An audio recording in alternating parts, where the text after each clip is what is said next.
How many times have you walked into a shopping mall intending to buy just one or two items and end up walking out with a few bags full? The fact that we've all done it is proof that it's no coincidence. Our shopping malls are designed to make you spend more of your time and more of your money. Consider some of the deliberate choices architects make when designing a new mall.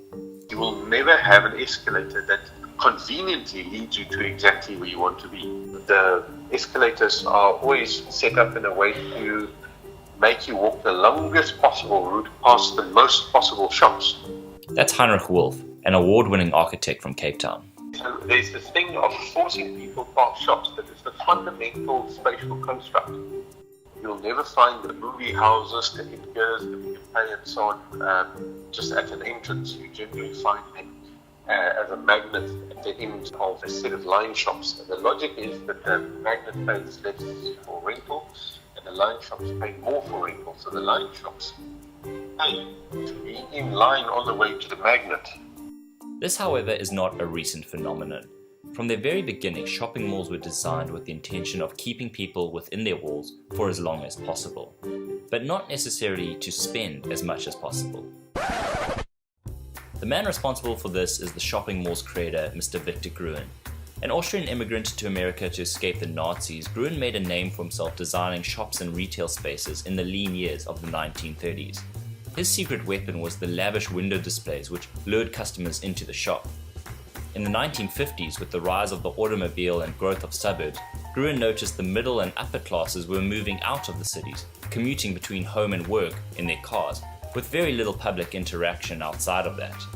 Coming from Vienna with its public spaces and pedestrian culture, Gruen wanted to help reintegrate society and provide people with a third place where they could socialize with one another. It was then that Gruen proposed the first indoor shopping mall.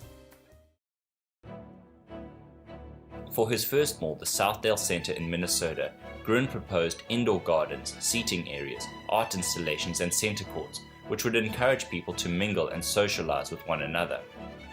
His intention was that people from across society would hang out at the mall as they had done in town centers before. Southdale Center opened in 1956 to rave reviews. One journalist even announced that overnight Southdale had become an integral part of the American way. This success led to Gruen designing more than 20 more malls across the country as the phenomenon of indoor shopping malls took off. As time went on, store owners soon realized that the layout, enticing window displays, and all-in-one convenience of shopping malls were great for profits. People bought more when they were faced with more goods and had more options. And thus, the idea of a pleasant social experience gave way to a consumerist mousetrap. The phenomenon of people losing track of time and impulsively spending more money in shopping malls became known as the Gruen effect. It's what we do when we end up buying something that catches our eye, but never intended to purchase it in the first place. As the years passed, Victor Gruen saw how the rise of shopping malls was draining the life out of city centers. He hated this idea and tried to combat it by building bigger malls with more bells and whistles to dissuade shoppers from the malls that were substandard. But this only served to feed the problem.